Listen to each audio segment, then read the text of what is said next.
Hello. तो एक बार सभी को नमस्कार। एक बार फिर से आप लोगों का स्वागत है टीएनआई के इस मंच पर, अर्थात टीएनआई के यूट्यूब चैनल पर। तो जैसा कि आपको पता है कि हम आदिकाल का अध्ययन कर रहे हैं और आदिकाल में हम जैन साहित्य कंप्लीट कर चुके हैं। लगभग 2-3 वीडियो मैंने पहले डाली हुई है, तो अगर आपने वो वीडियो नहीं देखे हैं तो ज़रूर देख लेना, क्योंकि पूरा का पूरा जो आदिकाल है उसको हम धीरे धीरे कवर करते चलेंगे।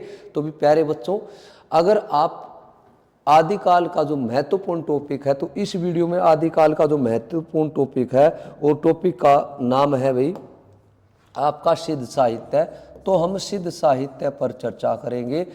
पेपर में 1-2 प्रश्न यहाँ से देखने को मिलता है। तो आज की जो ये क्लास रहेगी, इस वीडियो में पूरा का पूरा सिद्ध साहित्य कंप्लीट कराएंगे। उसके बाद सिद्ध साहित्य से जो महत्वपूर्ण प्रश्न होंगे उन पर चर्चा करेंगे। तो भी सिद्ध साहित्य की अगर हम बात करते हैं तो प्यारे बच्चे देखिएगा, जो सिद्ध साहित्य है वो कैसे, कहाँ से, क्या आया, यहाँ से पेपर में प्रश्न पूछा जाता है। जो पूछे जाते हैं उन पॉइंट को मैं 2-2, 3-3 बार रिपीट कर दूंगा, ताकि आराम से हम उनको पेपर में कवर कर लें। तो लीजिएगा, सिद्ध साहित्य आपके सामने है। तो सिद्ध साहित्य आदिकाल का प्रमुख साहित्य है। इसमें सबसे मेन बात है कि जो सिद्ध हैं, अर्थात ये जो सिद्ध हुए, इन सिद्धों की उत्पत्ति कहाँ से हुई। सिद्ध साहित्य जो सिद्धों ने लिखा, वो जो सिद्ध योगियों ने लिखा, जो सिद्धों ने अपनी साधना से लिखा, वो सिद्ध साहित्य कहलाता है। तो ये सिद्ध जो हैं, इनकी उत्पत्ति कहाँ से हुई। ये बौद्ध धर्म था भी, जिसके संस्थापक महात्मा बुद्ध थे। तो बौद्ध धर्म आगे चल के 2 शाखाओं में बट गया। एक तो थी भी हीनयान और दूसरी थी महायान। तो महायान जो शाखा थी वो आगे चल के फिर 2 उनमें बट गई। एक बन गई वज्रयान और दूसरी बन गई सहजयान। एक बन गई वज्रयान और दूसरी बन गई सहजयान। थोड़ा इसको और पीडीएफ को बड़ा कर लेते हैं, लीजिएगा, शायद देखने में सुविधा रहेगी। हाँ जी। तो क्या हुआ कि एक तो बन गई वज्रयान महायान की शाखा और दूसरी बन गई सहजयान। तो वज्रयान से सिद्ध निकले हैं। इसके बाद हम नाथों को करेंगे तो सहजयान से नाथ निकले हैं।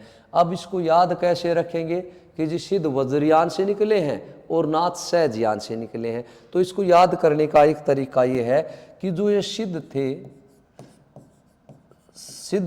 और एक नाथ, एक निकले हैं सहजयान से और दूसरे निकले हैं वज्रयान से। तो ट्रिक का भी प्रयोग होगा, जैसे कि टैगलाइन डली हुई है कि भी ट्रिक का, बिल्कुल ट्रिक का प्रयोग करूंगा जहां पर भी जरूरत पड़ती। प्यारे बच्चों, तो ये सिद्ध क्या करते थे, एक तो ये मांस खाते थे, मदिरा सेवन करते थे, नारी भोग में विश्वास रखते थे। तो ये सिद्ध ये सारे काम करते थे, मांस खाते थे, मदिरा सेवन करते थे, नारी भोग में विश्वास रखते थे। तो एक बात बताइएगा, जो इंसान नॉनवेज खाता है, मांस खाता है, तो वो कट्टर बनेगा। वज्र का मतलब होता है पत्थर। जो वज्र शब्द है इसका मतलब होता है पत्थर। तो जो कठोर हृदय वाला है वही मांस वगैरह खाता है, तो वज्र हृदय वाला ही मांस खाएगा। इसीलिए जो सिद्ध थे वो कौन सी शाखा से निकले हैं, वज्रयान से। ये ट्रिक है। तो जो नाथ हैं वो बिल्कुल मांस, मदिरा, नारी भोग से दूर रहते थे। उनके बिल्कुल वो सहज थे, बिल्कुल सहज स्वभाव के थे, इसलिए वो नाथ कहलाए। यूपी के माननीय प्रधानमंत्री योगी आदित्यनाथ इसी नाथ परंपरा से हैं भाई। इस चीज़ का ध्यान रखना। अब अगर आपसे पूछा जाता है कि सिद्धों की उत्पत्ति कहाँ से हुई या बौद्ध धर्म की किस शाखा से हुई, तो उत्तर हो जाएगा वज्रयान। वज्रयान क्यों हो जाएगा, क्योंकि भाई याद रखने के लिए मैंने बता दी है आपको ट्रिक। अब देखिएगा, एक मोटा पेपर में पूछा जाता है, तो एक बार मोटा रिवीजन कर लेते हैं कि भी ये सिद्ध है क्या। उसके बाद फिर इन पर डिटेल से इसी वीडियो में चर्चा करेंगे। पहले मोटा जो पेपर में पूछा जाता है। तो सिद्ध का अगर बात करते हैं सिद्धों की, तो सबसे पहले पूछा जाएगा कि ये जो सिद्ध थे, अर्थात सिद्धों का जो प्रचार प्रसार है वो देश के किस भाग पर रहा। तो ये है हमारे देश की पूर्व जो है दिशा है और ये है पश्चिम दिशा। तो सिद्ध और नाथ साथ साथ चलते हैं, लेकिन इस वीडियो में हम चर्चा केवल सिद्धों पे करेंगे। तो सिद्धों का जो प्रभाव था और जो प्रसार था अपने देश की वो पूर्व दिशा में रहा, सिद्ध पूर्व में रहे थे, और नाथों का आ जाएगा तो पश्चिम हो जाएगा। भाई इस चीज़ का हमें ध्यान रखना है कि नाथों का अगर पूछा जाता है तो हम पश्चिम कर देंगे या पश्चिमी। अगर पूछा जाता है कि सिद्धों का प्रभाव देश के किस हिस्से पर रहा या किस दिशा में रहा, तो पूर्व में भी। अब पूछा जाता है कि सिद्धों की संख्या कितनी थी। अगर सिद्धों की संख्या पूछी जाती है तो प्यारे बच्चों सिद्धों की संख्या 84 थी। डिटेल से करेंगे, इसी वीडियो में डिटेल से करेंगे। वो मुख्य 10-12 पॉइंट है जो अक्सर पेपर में पूछे जाते हैं, पहले उन्हीं पे चर्चा कर लेंगे, क्योंकि 2-3 बार अगर ये चीज़ें हो जाएंगी तो शायद वो आसानी से याद हो जाएंगी। सिद्धों की संख्या 84 थी। दूसरा क्या है कि सिद्ध अपने नाम के पीछे पा लगाते थे, जैसे सरप्पा, लुयप्पा, डोमिप्पा, कणप्पा, तो सिद्ध अपने नाम के पीछे पा लगाते थे। ये संख्या में 84 थे। अब बात आती है, अगर सिद्धों से अगला क्वेश्चन पूछा जाता है तो वो पूछेगा कि जो सिद्ध हैं इनकी भाषा कौन सी थी। तो सिद्धों की अगर भाषा आ जाती है, वैसे तो सिद्धों की भाषा अपभ्रंश थी। अगर वैसे सिद्धों की भाषा अगर पूछी जाती है तो प्यारे बच्चों अपभ्रंश थी, और अपभ्रंश में भी पूर्वीवर्ती अपभ्रंश थी, अर्थात पहले की अपभ्रंश थी।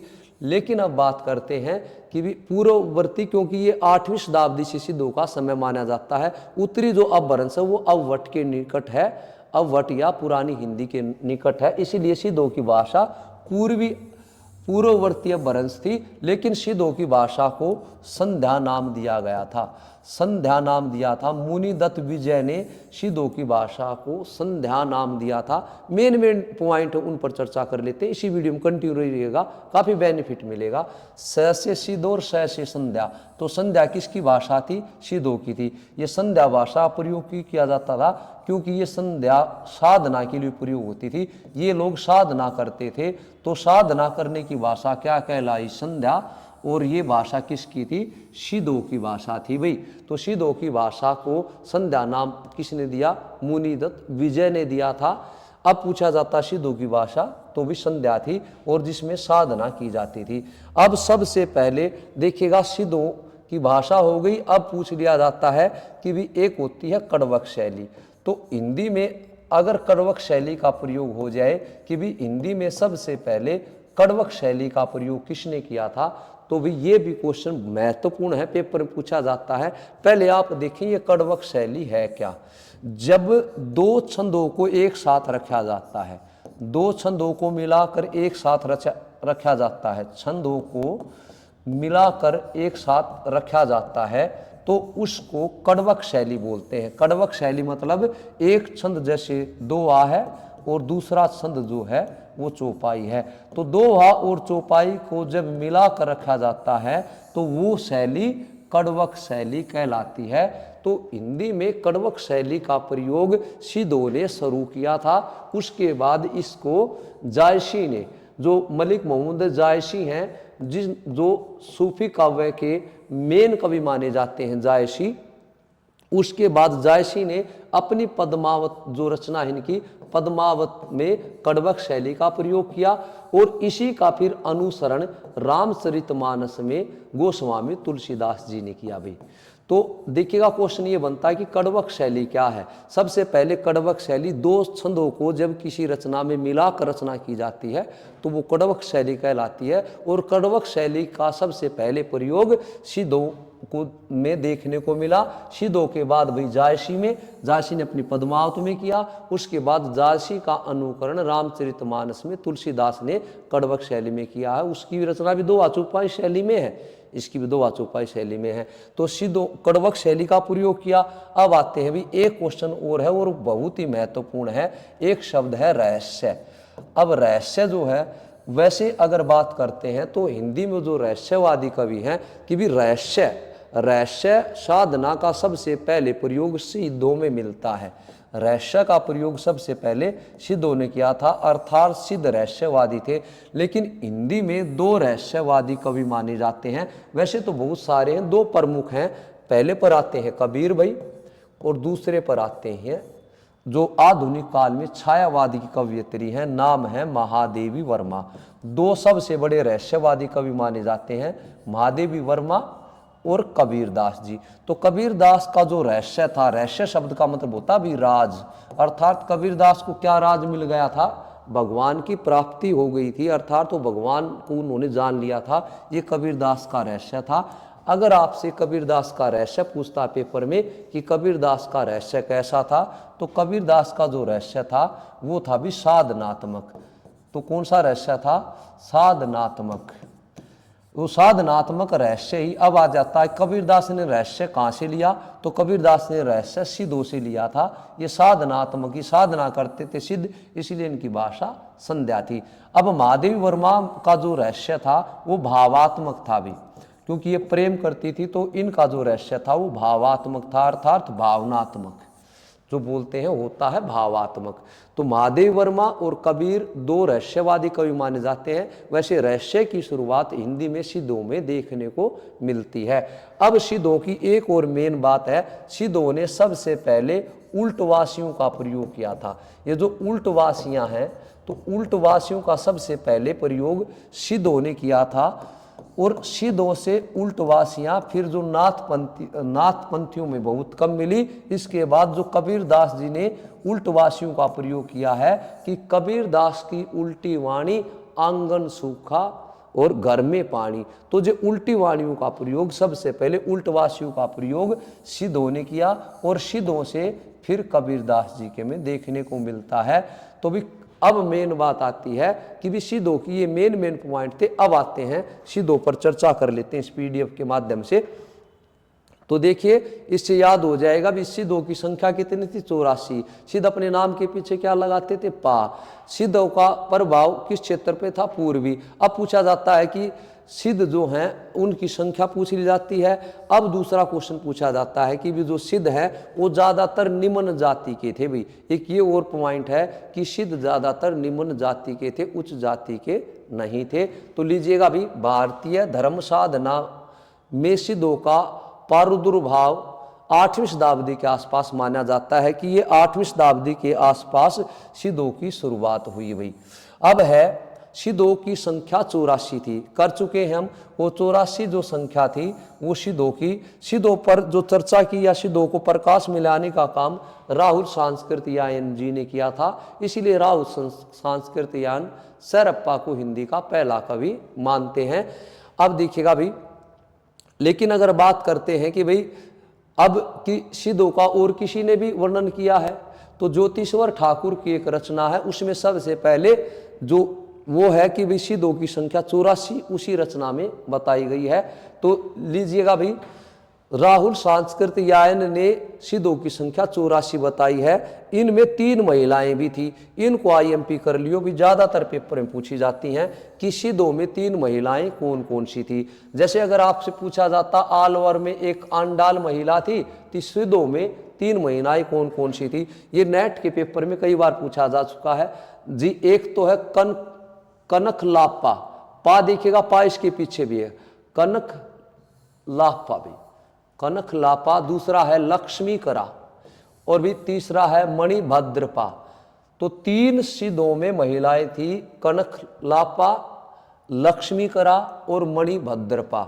अब बात आती है, अगला पॉइंट ये कह रहा है कि भी जो ये सिद्ध थे, सिद्धों का प्रचार देश के किस भागों में हुआ, पूर्वी भाग में। और मैंने बता भी दिया, अगर इनका केंद्र पूछा जाता है तो श्री पर्वत सिद्धों के प्रचार का मुख्य केंद्र है।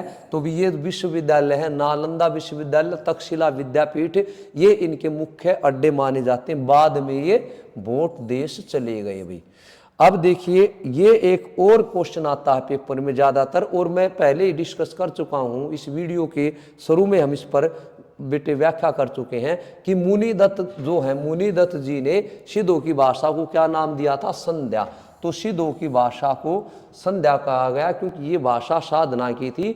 वैसे प्यारे बच्चों, अगर सिद्ध साहित्य की वैसे भाषा पूछी जाती है तो जो अपभ्रंश है वो पूर्ववर्ती अपभ्रंश है, पहले के अपभ्रंश है, बाद की नहीं, उत्तरवर्ती नहीं है, पूर्ववर्ती है, परवर्ती नहीं है। भी तो देखिए, अब बात आती है, एक तो मुनिदत्त ने दिया था, दूसरा अदेव वज्र ने इनकी जो भाषा है उसको संध्या नाम दिया था। अब संध्या है अंत्य साधनात्मक अनुभूतियों द्वारा संकेत करने वाली भाषा। अब इसके बाद अगला पॉइंट है हिंदी में, देखिएगा आईएमपी डाल लीजिएगा, इस पॉइंट के आगे ज़्यादातर पूछा जाता है।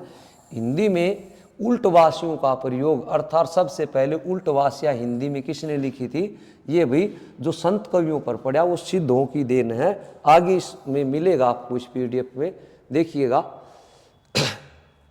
ज्योतिश्वर ठाकुर है भाई, इसका क्या आईएमपी लगा लो। देखो राहुल सांस्कृत यान जी काफ़ी बाद में हुए हैं, इससे पहले ज्योतिश्वर ठाकुर का ग्रंथ है वर्ण रत्नाकर, जिसमें व्याकरण का भी वर्णन है, व्याकरण संबंधी ग्रंथ भी है ये, और छंद शास्त्र संबंधी ग्रंथ भी है। तो ये जो ग्रंथ है, इस ग्रंथ में सबसे पहले सिद्धों की संख्या 84 मानी गई है। ज्योतिश्वर ठाकुर का ग्रंथ है, ग्रंथ का नाम है वर्ण रत्नाकर। अगर पूछा जाता पेपर में कि सबसे पहले सिद्धों की संख्या 84 किस ग्रंथ में मिलती हैं, तो भी राहुल सांस्कृत या इनसे पहले आपको आएगा ज्योतिश्वर ठाकुर, ग्रंथ का नाम है वर्ण रत्नाकर, इसमें 84 सिद्धों का वर्णन मिलता है। अब सिद्धों की जो रचनाएं हैं इनका संकलन हरप्रसाद शास्त्री जी ने किया था, और किया किसमें था, एक तो जो नाम किया वो बोधगान ओ दोहा, क्योंकि सिद्धों का जो प्रिय छंद है वो दोहा है, ये दोहा छंद को सबसे अच्छा मानते थे और दोहा छंद में ही ये रचना करते थे ज़्यादातर। तो बोधगान ओ दोहा नाम से हरप्रसाद शास्त्री ने सिद्धों की रचनाओं का संकलन किया। लेकिन अगर इसकी भाषा पूछ ली जाती है तो भाषा थी भी बांग्ला। बांग्ला भाषा में हरप्रसाद शास्त्री जी ने सिद्धों की जो रचनाएं थी उनका संकलन किया, और उस संकलन का जो ग्रंथ है उसका नाम है बोधगान ओ दोहा, क्योंकि बौद्ध धर्म का ही गुणगान है, एक तरह से बौद्ध धर्म की शाखा है। हजारी प्रसाद द्विवेदी जी ने सिद्धों के बारे में क्या कथन कहे हैं, देखते हैं। हजारी प्रसाद जी कहते हैं, जो जनता तत्कालीन नरेशों की स्वच्छंद पराजय या पतन से ग्रस्त होकर निराशावाद के पतन में गिरी हुई थी, उनके लिए इन सिद्धों की वाणी ने संजीवनी बूटी का काम किया। कितनी बढ़िया बात कही है भी द्विवेदी जी ने, कि उस समय जो राजा थे, जो तत्कालीन उस समय के जो राजा थे, वो स्वच्छंद, वो अपनी पराजय, वो अपनी मर्जी से रचना करवाते थे, तो जनता उनके अपमानों से, उनके अत्याचारों से तंग आ चुकी थी। तो उस समय इन सिद्धों ने भगवान का जिक्र करके या शक्ति का जिक्र करके, साधना का जिक्र करके, तंत्र मंत्र का जिक्र करके, और वही उस जनता को थोड़ा भरोसा दिलाया। तो सिद्धों की जो वाणी थी उस समय भारतीय जनता के बीच उसने संजीवनी बूटी का काम किया। संजीवनी बूटी जगत विदित है, हनुमान जी लेके आए थे जब लक्ष्मण जी मूर्छा में थे, याद होगा, पूरा को पूरा पहाड़ उठा के ले आए थे। तो भी उस तरह से आचार्य रामचंद्र शुक्ल, देखिएगा ये आईएमपी डाल लीजिएगा, इस पॉइंट में काफी दम है और ये पेपर में अक्सर पूछा जाता है। आईएमपी डाल लो भी प्यारे बच्चे। आचार्य रामचंद्र शुक्ल ने हिंदी साहित्य के आरंभिक काल के नामकरण में, क्योंकि आरंभिक काल को आचार्य रामचंद्र शुक्ल ने जो नामकरण दिया है वो नामकरण है वीर गाथा काल। तो इसमें आचार्य रामचंद्र शुक्ल ने क्या किया, अभी जो भी सिद्ध हुए हैं, जो भी सिद्ध हैं और नाथ हैं, सिद्ध, नाथ और जैन, ये जो तीन साहित्य रचे गए हैं, जो उनको आदिकाल के साहित्य में आचार्य रामचंद्र शुक्ल ने स्थान नहीं दिया। ये आईएमपी डालिया, क्योंकि ज़्यादातर ये पेपर में पूछा जाता है कि आचार्य रामचंद्र शुक्ल किन को हिंदी साहित्य के आदिकाल में स्थान नहीं देते। तो पहले जैन हैं, दूसरे सिद्ध हैं, तीसरे नाथ है। क्यों नहीं देते? क्योंकि ये इनका साहित्य हिंदी में नहीं लिखा गया। आचार्य रामचंद्र शुक्ल हिंदी साहित्य की शुरुआत 1050 विक्रम संवत या भी 993 ईस्वी से मानते हैं, और इनका समय पहले था और इनकी भाषा भी अलग थी। अब देखिएगा, हिंदी साहित्य के आरंभिक काल के नामकरण के प्रश्न पर विचार करते हुए जिन रचनाओं का उल्लेख किया जाता है उसमें सिद्ध और नाथ और जैन को शामिल नहीं किया जाता। अब इनकी प्रमुख जो प्रवृत्तियां थी, सिद्धों ने जो रचनाएं की उसमें क्या क्या विशेषताएं देखने को मिली। प्रवृत्ति शब्द का मतलब होता भी विशेषताएं। तो सिद्धों की कौन कौन सी विशेषताएं थी, देखिएगा भी। तंत्र साधना पर बल, अर्थात ये तंत्र मंत्र करते थे, तांत्रिकता की तरफ ये ज्यादा थे। उसके बाद गुरु की महिमा का गुणगान, इन्होंने गुरु की महिमा का गुणगान किया। और गुरु की महिमा का गुणगान करते हुए, वैसे गुरु को सबसे ज्यादा स्थान, सर्वोच्च स्थान नाथों ने दिया था, लेकिन सिद्धों ने भी गुरु की महिमा का गुणगान किया है। गुरु को सर्वोच्च स्थान नाथों ने दिया था, इस चीज का हमें ध्यान रखना है। लेकिन सिद्धों ने भी, अब सरअप्पा ने कहा था गुरु की कृपा से सहजानंद की प्राप्ति होती है, गुरु की कृपा से ही हमें आनंद या भगवान की प्राप्ति होती है। ये मानना था सिद्धों के पहले कवि सरहप्पा का। जाति वर्ण प्रथाएं, वर्ण भेद पर का इन्होंने विरोध किया है। जो कबीरदास ने जाति प्रथा का विरोध किया, वो विरोध सिद्धों ने भी किया है, क्योंकि ज्यादातर जो सिद्ध थे वो निम्न जाति के थे, इसलिए इन्होंने जाति प्रथा का विरोध किया। तो भी ये भी इसका मुख्य पॉइंट है। और इसका विरोध करते हुए सरहप्पा ने क्या कहा, ब्राह्मण ब्रह्म के मुख से तब पैदा हुए थे, तब अब तो वे भी वैसे ही पैदा हुए हैं कि हुए होंगे ब्राह्मण ब्रह्मा जी के मुख से पैदा, अब तो वो भी वैसे ही पैदा होते हैं जैसे अन्य लोग, तो फिर ब्राह्मण तो कहाँ रहा। इस तरह सिद्धों ने वेद पुराण और पंडितों की कटु आलोचना की। देखिए कितनी बढ़िया बात कही है कि भी जो हमारे वेद है वो कहते हैं कि ब्राह्मण जो है ब्रह्मा जी के मुख से निकले हैं, और जो क्षत्रिय है वो भुजाओं से निकले हैं, वैश्य है आपने सुन रखा होगा ये कि भी वो जांग से, और जो शूद्र है वो पैरों से। तो ये कहते हैं, इसका विरोध करते हुए सरहप्पा कहते हैं कि उस समय ब्राह्मण ब्रह्मा जी के मुख से निकले होंगे, अब तो ऐसे ही पैदा होते हैं जैसे और लोग होते हैं, तो फिर वो बड़े, उनमें ब्रह्मा तो कहाँ से हो गया। तो भी कितना बढ़िया तर्क दिया है। आगे बढ़ते हैं रहस्य की। तो रहस्य अर्थात जो रहस्यवाद है बता दिया था, वो साधना इनकी प्रवृत्ति है। अब ये है भाई पंचमकार, ये पंचमकार माने जाते हैं, ये आईएमपी, ये इनके अंदर पाई जाती है। सिद्धों का सबसे बड़ा दोष कह ले या सबसे बड़ा अवगुण कह ले, मकार, ये इनमें अवगुण आ गए थे और 5 थे सबसे पहले देखिएगा, इसलिए इनको पंचमकार बोला जाता है। ये दुष्प्रवृत्ति सिद्धों में देखने को मिलती है। पहला है भी मांस खाना, मैंने बताया था, मांस खाना, मछली खाना, मदिरा होता शराब, और फिर उसके बाद ये मुद्रा, ये तंत्र मंत्र करते थे। मैथुन होता है जो भी नारी भोग में विश्वास, अर्थात ये 3 मकार सिद्धों में पाए जाते हैं जो सिद्धों के बर्बादी का कारण बने। इन्हीं मकारों के कारण आगे चल के नाथ संप्रदाय का प्रचलन हुआ था भाई। तो ये क्या करते थे, सिद्ध स्त्री को केवल और केवल भोग और विलास की वस्तु समझते थे। ये है भाई इनके जो बर्बादी का कारण बना। इन सभी विशेषताओं के अतिरिक्त सिद्ध साहित्य का महत्व बहुत ज्यादा है, क्योंकि सिद्ध साहित्य में चर्या पद लिखे गए हैं, और चर्या पद वो होते हैं अर्थात जिनको गाया जाता है। गाया कब जाता है, जब कोई अनुष्ठान होता है, किसी देवी देवता की पूजा हो, घर पे कभी विवाह हो, तो उस समय जो गीत गाए जाते हैं वो चर्या पद हैं भाई। तो छंद जो सिद्ध हैं उन्होंने चर्या गीत लिखे हैं या चर्या पद लिखे हैं। अब देखिएगा ये जो चर्या पद हैं इसमें 2 छंद का प्रयोग हुआ है, चौपाई छंद का प्रयोग हुआ है। मैंने बोला है कि भी कड़वक शैली, लेकिन सिद्धों का जो सबसे लोकप्रिय छंद था वो क्या, लोकप्रिय छंद तो वैसे 2 और चौपाई थे, लेकिन इनका सबसे लोकप्रिय छंद था वो 2 था भाई। आईएमपी डाल लीजिएगा, यूं पूछा जाता है, या तो पूछेगा भी सिद्धों का सबसे लोकप्रिय छंद कौन सा था, तो भी हमें 2 करना है। अगर वो पूछता है अपभ्रंश भाषा का सबसे लोकप्रिय छंद कौन सा था, तो भी उत्तर 2 ही आएगा। ये हमें ध्यान रखना है। अब बात आती है कि जो सिद्ध हैं उनकी भाषा पर हम चर्चा कर चुके हैं। अगला पॉइंट है सिद्ध साहित्य के प्रमुख कवि। तो भी यहाँ से पेपर में क्वेश्चन बनते हैं। सिद्ध साहित्य में वैसे तो 84 सिद्ध हुए हैं, लेकिन प्रमुख कवियों की अगर हम बात करते हैं तो भी पहले बारी आती है सरहप्पा की। ये हिंदी के भी पहले कवि माने जाते हैं। सरहप्पा जी और सिद्धों में भी प्रमुख हैं।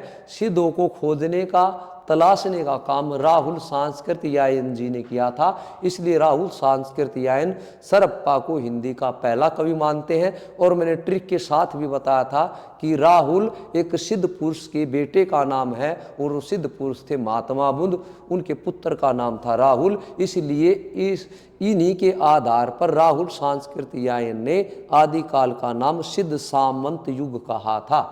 तो भी राहुल सांस्कृतियायन सरप्पा को हिंदी का प्रथम कवि मानते हैं और इनके अनुसार इनका जन्म 769 ईस्वी माना जाता है। अब ये डॉक्टर बी भट्टाचार्य जी हैं, इन्होंने इस सरप्पा को बांग्ला भाषा का प्रथम कवि माना है। ये IMP डाल लेना भाई, क्योंकि यूँ पूछा जाएगा कि किस विद्वान ने सरप्पा को बांग्ला भाषा का प्रथम कवि माना। राहुल सांस्कृतियायन मानते हैं हिंदी का, ज़्यादातर विद्वान ही सरप्पा को मानते हैं। अब डॉक्टर बच्चन सिंह के अनुसार, कितनी बढ़िया बात कही है, अच्छे आलोचक हैं बच्चन जी। तो डॉक्टर बच्चन सिंह के अनुसार आक्रोश की भाषा का पहला प्रयोग सरप्पा में दिखाई देता है। जो जोश की भाषा है, जो आक्रोश की भाषा है, उसका सबसे पहले प्रयोग सरप्पा जी ने अपनी रचनाओं में किया था। आगे बढ़ते भी, अगला जो पॉइंट है, सरप्पा को सरोज वज्र तथा राहुल भद्र आदि नामों से जाना जाता है। ये सरप्पा के भी और नाम है, अन्य नाम है। हिंदी में सबसे पहले चौपाई और दोहा पद्धति, इसको बोलते हैं प्यारे बच्चे कड़वक शैली, और इसी का मैंने वर्णन किया था। हिंदी में सबसे पहले चौपाई और दोहा पद्धति का प्रयोग इन्हीं की रचनाओं में मिलता है। रचनाकार हैं सरप्पा। अब बढ़ते हैं भी, सरप्पा के मुख्यतः 32 ग्रंथ माने जाते हैं, जिनमें सबसे प्रसिद्ध जो ग्रंथ है वो है दोहा कोश। देखिएगा, दोहा एक छंद है तो इतना प्रिय था। अब दोहा कोश का संपादन डॉक्टर प्रबोध बागची ने किया था भाई। डॉक्टर प्रबोध बागची ने दोहा कोश का संपादन किया था। इस ग्रंथ में जो रचनाएं हैं, सरप्पा के अलावा तिलोप्पा नाम के पीछे पा लगाते थे, सरहप्पा कणप्पा के दोहे संग्रहित है। इन दोहों को शामिल किया गया है। आगे बढ़ते हैं प्यारे बच्चे, सरप्पा के बाद बारी आती है सबरपा की। इंपॉर्टेंट है, ये सबरपा है, ये शिष्य किसके थे? सरहप्पा के। अगर पूछा जाए सरप्पा के शिष्य कौन थे तो सबरपा। अब देखिएगा, ये क्षत्रिय वंश से थे। वैसे ज्यादातर सिद्ध क्या थे? निम्न जाति के थे, लेकिन अगर सबरपा की बात आती है तो ये क्षत्रिय वंश के थे भाई। अब देखिएगा, इनका सबरपा नाम क्यों पड़ा? क्योंकि ये सबर की वेशभूषा में रहते हैं। सबर पर्यायवाची है भगवान शिव का, तो शिव की जो वेशभूषा थी वैसी वेशभूषा ये सबर जी रखते थे, इसलिए इनका नाम सबरपा रख दिया गया। पा सिद्ध अपने नाम के पीछे लगाते थे। देखिएगा, सबरों की वेशभूषा में रहने के कारण इनका नाम सबरपा पड़ गया। इन्होंने जीवन में हमेशा मोह माया का विरोध किया भाई, मोह माया से दूर रहे। जैसे भगवान शिव भी अपने कैलाश पर्वत पर तपस्या करते रहते थे। IMP डाल लीजिएगा भाई। ये रचना पूछी जाती है कि सबरपा की प्रसिद्ध रचना है चर्यापद। ये पूछा जाता है कि भी चर्यापद किसकी रचना है, तो रचनाकार आ जाएंगे भी सबरपा, क्योंकि प्रत्येक काम है ना सबर से कर लो, ज्यादा वो नहीं होना चाहिए। चर्यापद एक पुस्तक के रूप में लिखा गया ग्रंथ है। अब है लुयप्पा। IMP डालिएगा, क्योंकि इसका जो मेन पॉइंट है वो ये आता है कि सिद्धों में सबसे ज्यादा पढ़े लिखे कौन थे।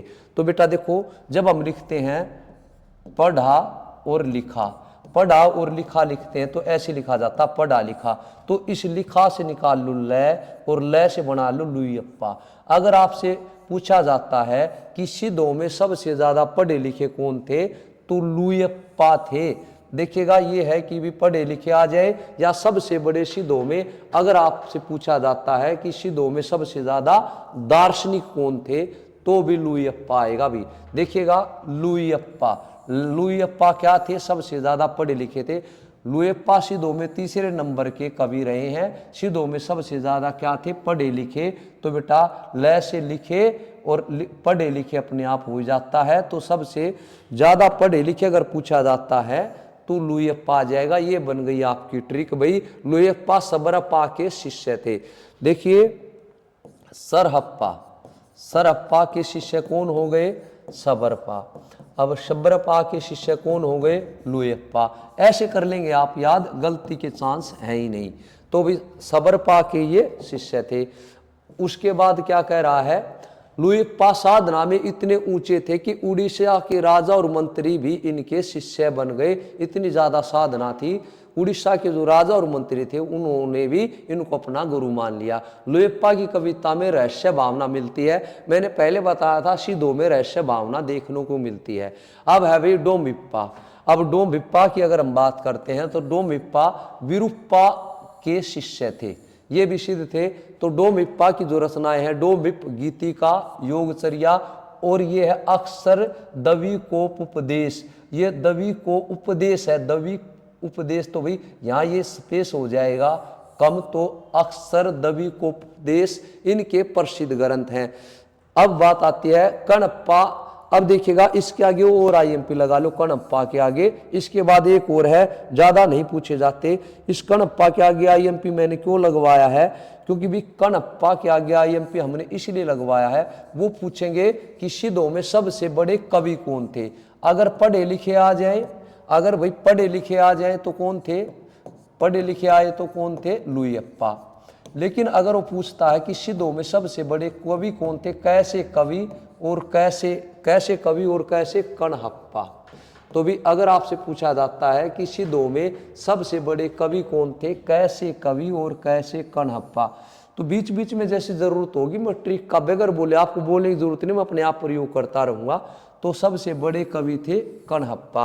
अब देखते हैं, कणहप्पा सिद्धों में सर्वश्रेष्ठ विद्वान और सबसे बड़े कवि माने जाते हैं। राहुल सांस्कृतियान जी के अनुसार कणप्पा पांडित्य और कवित्व में बेजोड़ थे, बहुत ज्यादा समझदार, पांडित्य और कवि, भाई ये सबसे ज्यादा, अर्थात सबसे बड़े विद्वान और कवि कणप्पा थे सिद्धों में।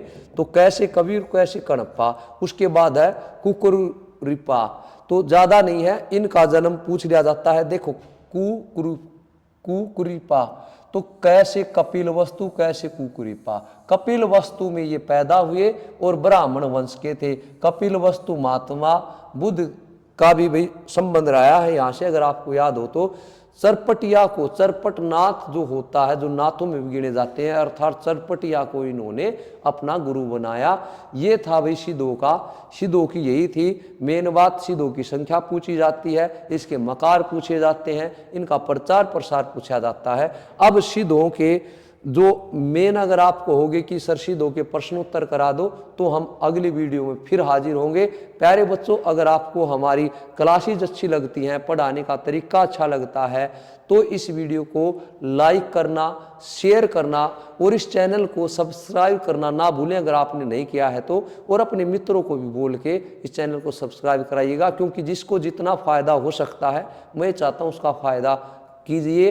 तो प्यारे बच्चों, आप हमारा साथ देते हो, हमारी वीडियो देखते हो, उसके लिए आप बार बार धन्यवाद के पात्र हो। जय हिंद, जय भारत, मुस्कुराते रहिए।